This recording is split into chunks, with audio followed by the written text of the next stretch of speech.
جنگنده سوخو 27 یکی از نمادهای قدرت هوایی شوروی سابق و روسیه امروزی است که در دهه 80 میلادی وارد خدمت شد. هنوز هم بعد از گذشت این همه سال از تولیدش جزو جنگنده فعال و مؤثر در آسمان محسوب میشه. این جنگنده با طراحی منحصر به فردش و قابلیت‌های مانور بالا تونسته توجه خیلی از کشورها رو به خودش جلب کنه.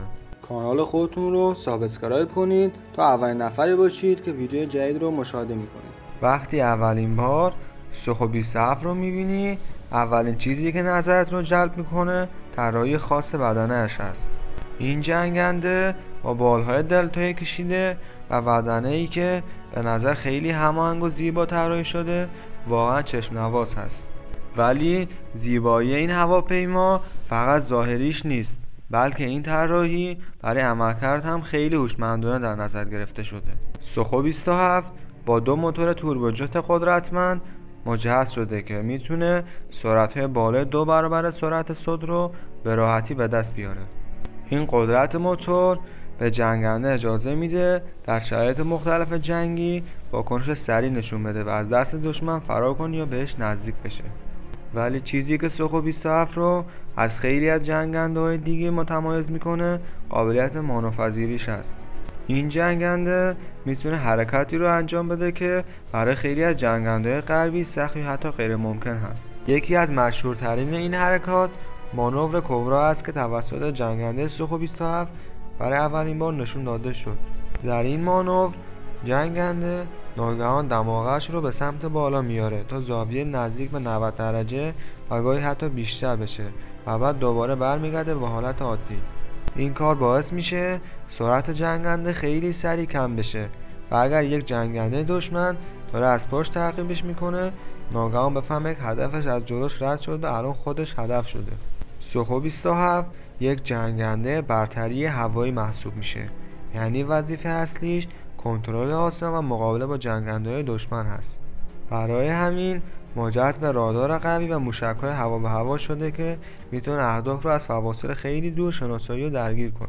البته نسخه‌های بعدی این جنگنده قابلیت حمل سلاح هوا به زمین رو هم پیدا کردن و کاربردشون گسترده‌تر شد. یکی از ویژگی‌های جالب سوخو 27 این است که پایه اساس خانواده بزرگی از جنگنده‌های دیگه شده. هر کدوم از اینها ویژگی‌های خاص خودشون رو دارن، ولی ریشه همشون به سوخو 27 برمیگرده. کشورهای زیادی این جنگنده رو خریدن با تحت لیسانس تولید خودشون. چین یکی از بزرگترین خریدارهای این جنگنده بوده.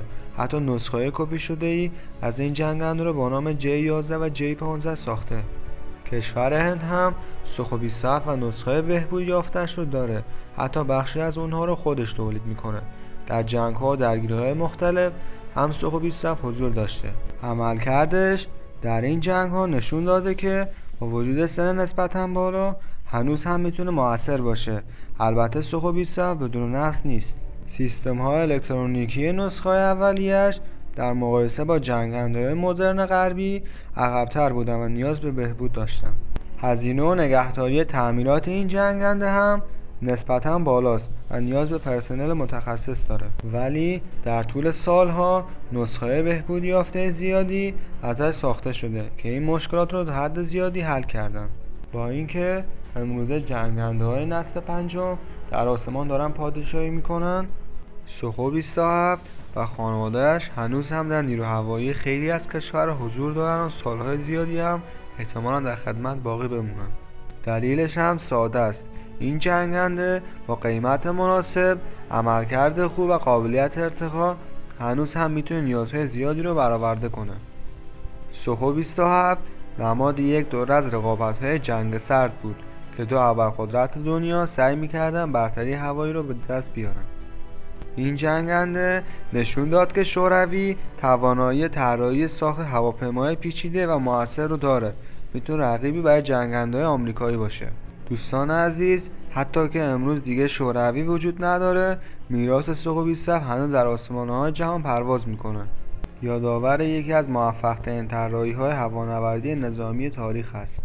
سپاس دوستان عزیز که تا پایان این ویدیو با کانال خودتون همراه بودید. وقتتون بخیر.